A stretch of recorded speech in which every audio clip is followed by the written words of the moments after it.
This sermon quotes at the beginning very extensively from a sermon by Scott Alexander, his passages on what a bad day is like were too good for me to, they said exactly what needed to be said. So for a while, I'll be calling upon Scott Alexander. Everybody in this room has an idea of what a bad day looks and feels like because we have all had them. To me, a bad day is when, in one 24-hour period, a sequence of little irritations, complications, and difficulties, none of which in and of itself is earth-shatteringly awful or irritating, occur, one after each other or simultaneously, often exacerbated by your feeling physically or emotionally down or out of sorts, which steadily nibbles away at your normal sense of enjoyment, fluidity, and ease. You know the kind of day I am describing, and please feel free, folks, to supply your own details and examples as Scott Alexander gives his. You get up in the morning after not having slept particularly well because you're worried about that big report due today at work, and can only find one of your slippers at the foot of the bed. So you stumble barefoot to the shower to wake yourself up, and the hot water knob in the shower comes off in your hand while it's set at scalding hot. You step outside later to get the morning paper that you love to read before you set out for work, only to discover that the paper boy has once again failed to deliver it on time. Now in a thoroughly grumpy mood, you sit down for breakfast. You empty your favorite box of cereal into a bowl, add sliced banana and sugar, and pour milk from the refrigerator all over it, only to discover with the first spoonful that the milk has soured. You settle for a breakfast, which is just a glass of orange juice. Hurry upstairs, get dressed, have a quick cup of coffee, and just as you're ready to go out of the door, discover you have dripped coffee all over your khakis. And because coffee stains never come out of khaki, you take 10 minutes you no longer have to go back up to the bedroom to change outfits. Now running really late and bothered, you jump into the car hoping for an easy commute, but alas, you catch red light after red light, as if the great traffic computer god in the sky has it out just for you this morning. Once you finally get to the work, hoping to settle into your private office to finish off that complicated report, you discover that your boss has scheduled a stupid 2-hour departmental meeting that will eat up most of your morning. You skip lunch and work like a dog all afternoon to finish the report. But when you turn it in, you know, deep inside, it's just not your best work. You crawl back into the car at 6:30 p.m. and you head home again, catching almost every red light possible, and in a bad mood because all the day's accumulated clutter and irritation just about at the end of your emotional rope, only to discover that your kids are also inexplicably cranky, fighting over all kinds of nonsense, wanting you to take sides. You finally get to them to bed, only to discover that your sports-addicted spouse wants to watch Monday Night Football, which you absolutely hate. You decide to go to bed, but you're brushing your teeth. As you're brushing your teeth, the tube breaks, oozing peppermint-flavored paste all over your hands. Finally, you've reached your breaking point, and from 2 rooms away, your spouse hears your cosmic protest. Ah! You've had a bad day. Tell me if it is any different for you. But in Scott Alexander's life, there are really days they don't come along all that frequently, but they do happen now and again, when all kinds of little things, including your own mood and energy levels, seem to conspire against you, preventing you from spending the day in ease and enjoyment. Such bad days are often described as being nibbled to death by ducks. Each nibble, each irritation or difficulty of such days isn't by itself significant, But by the end of the day, they all add up and you feel just done and defeated. You know what that's like. You've been there. This is a life phenomenon we all know about firsthand. That is what Scott Alexander had to say, and I couldn't have said it better. Yet in the midst of all this turmoil in life happening, we do have things that we can do to make things better. Actually, many different things could be done. But as we are spiritual people gathered this morning for spiritual sustenance, making a bad day better is a spiritual discipline. So what can a Unitarian Universalist do to make a bad day better? Sing a hymn. Yes, you could sing your favorite country western tune or pop ditty, but they don't usually speak to the soul as deeply or as intentionally as a hymn does. I found, for me, that the older and clunkier the hymn, the better it works for me. You probably think that I choose a lot of those from the hymnal, but I don't. Really, those are the ones that I know I can sing. When I have heard congregations with sanctuaries, I have often used their sanctuaries on bad days to sing hymns to myself. On days like those, I often turn to older hymns. I don't take out the gray hymnal we use now, first published in 1992. I don't take the blue hymnal, Hymns for the Celebration of Life, published from 1964 to 1992. Instead, I sing from the 1937 Unitarian and Universalist hymnal, Hymns of the Spirit. In the midst of a bad day, it helps to know that an old hymn has been sung by Unitarians and Universalists and Unitarian Universalists for generations, and they made it through. And that gives me strength to believe that I too can make it through the bad day. Second, you may also turn to a spiritual discipline. Sometimes just being aware of your body through yoga, if just for a moment, helps clear the mind of all clutter and worries. Yoga instructors often teach about places in the body that store stress. And part of the movement of yoga is to release some of that stress. Buddhists turn to meditation on a bad day to clear themselves of thoughts for just a moment, taking time just to be and to focus on breathing and silence. Buddhism teaches that attachment is the cause of suffering. What are you attached to in your life that is causing you to have a bad day? For some of us, prayer also works. Prayer can be just a quiet moment when one takes one's troubles to God, Goddess, or gods. Saying something like, "Dear God, don't take this day away from me, but give me the clarity, wisdom, and strength to make it better. Amen." Or you could do what I do in singing old hymns. Most of the old hymns in the red hymnal were written at a time in our religious movement when hymns were penned as songs of praise or petition to God.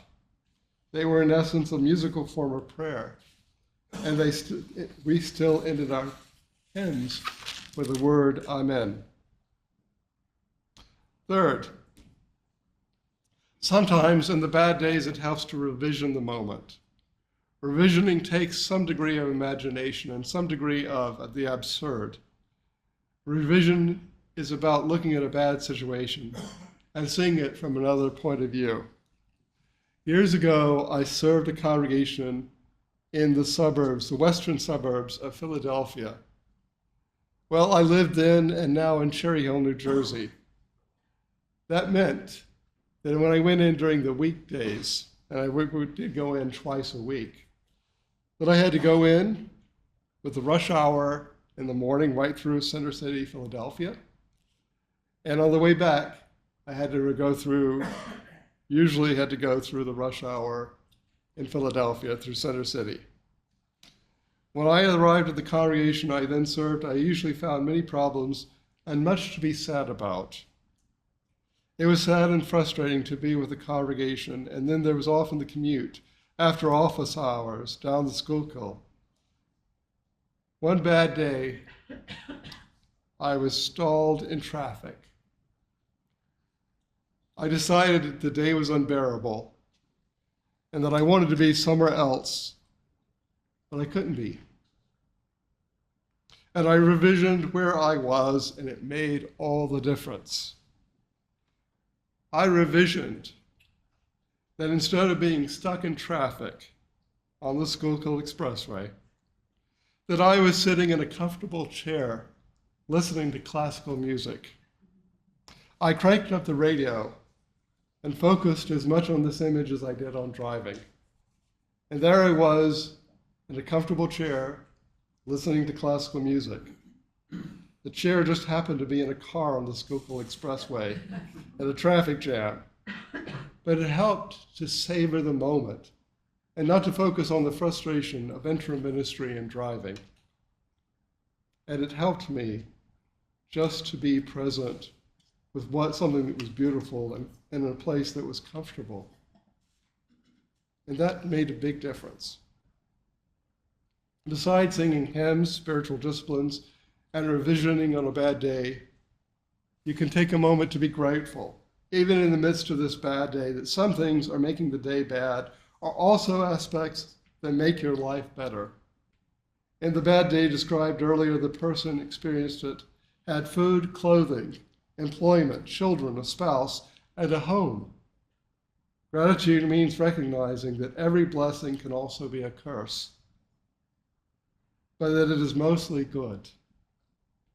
Gratitude means on a really bad day, you can write down or speak aloud something for which you are grateful. It may not make the day better. You may be late for your presentation.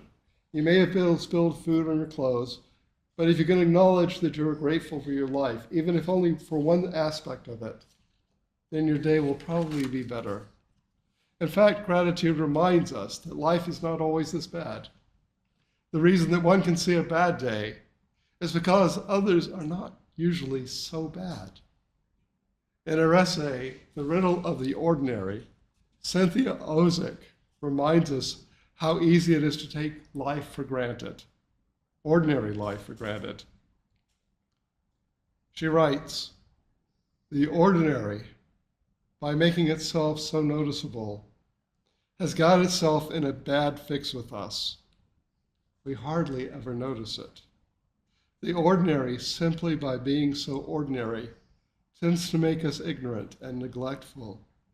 When something does not insist on being noticed, when we aren't grabbed by the collar or struck on the side of the skull by a presence or event, we take for granted the very things that most deserve our gratitude.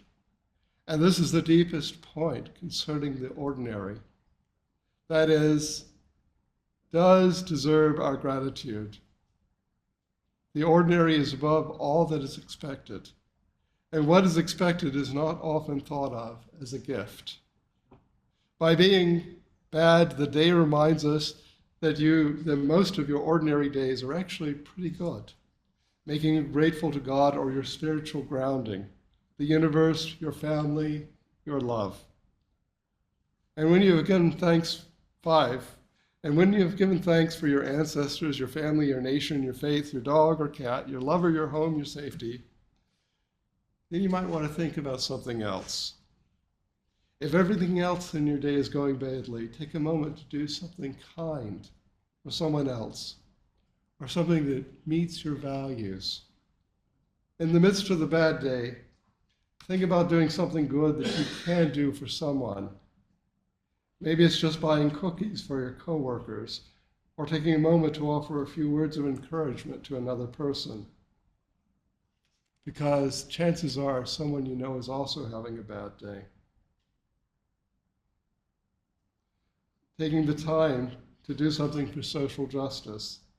There's always a creative way to help someone or some cause that you care about. You can go online and give a donation to charity. You cannot take back the moment when you made a mistake or reacted badly to another person or the torn stocking. But you can turn the day around, if ever so slightly, by doing something good. People will say about you that you have grace under pressure. Let them say that. You know the truth. And you will be pleased with yourself for doing something right. You may feel like a real Unitarian Universalist when you find a way to do good in the midst of adversity. The sixth point is perception. Also can challenge a bad day. Thoughts often determine how we perceive the world. If a bad day takes hold, then it will be a bad day. What if the thoughts were changed? Could the day be better? Amazingly, the answer is yes.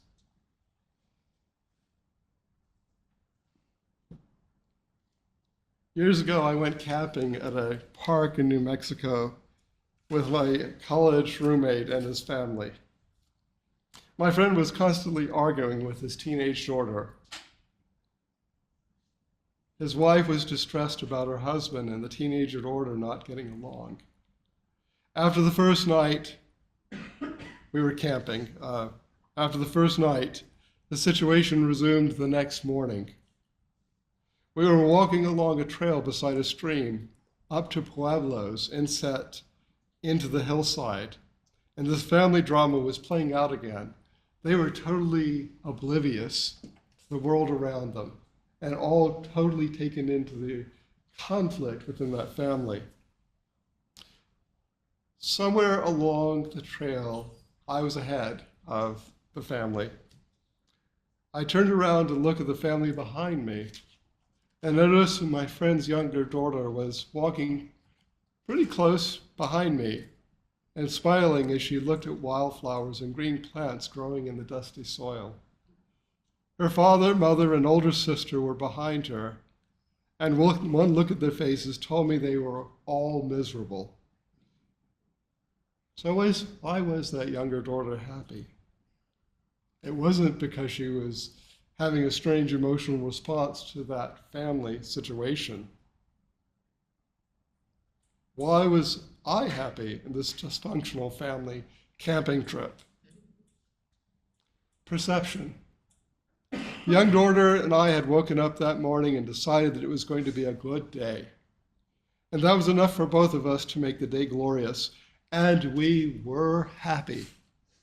Instead of focusing on disagreements between others, we focused on the beauty of the red cliffs, the pueblos inset into them, the cacti, and the fir trees.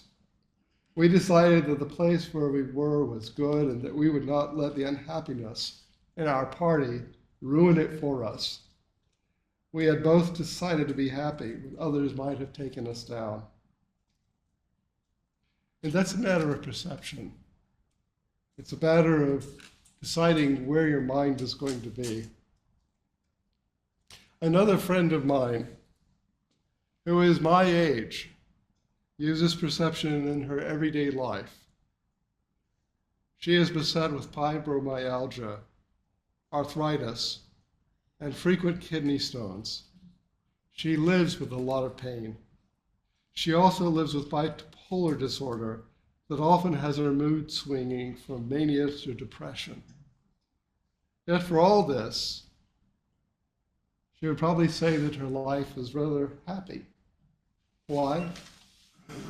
Because even in the pain and the turbulent emotions, my friend has decided to live life fully.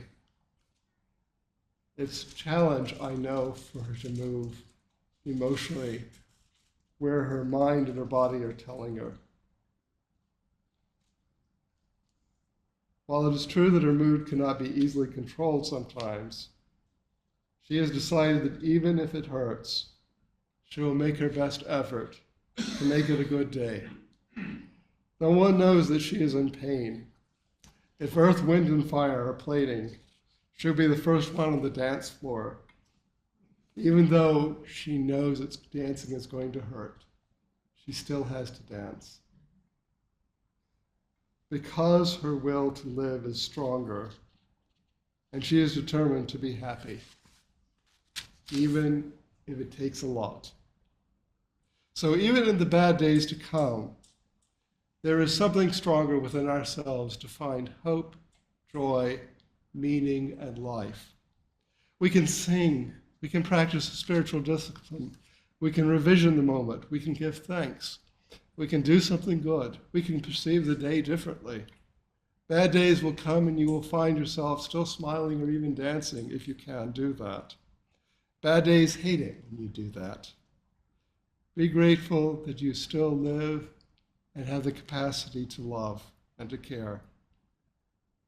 I would like to close this day with the words of Scott Alexander, my colleague in Unitarian Universalist ministry.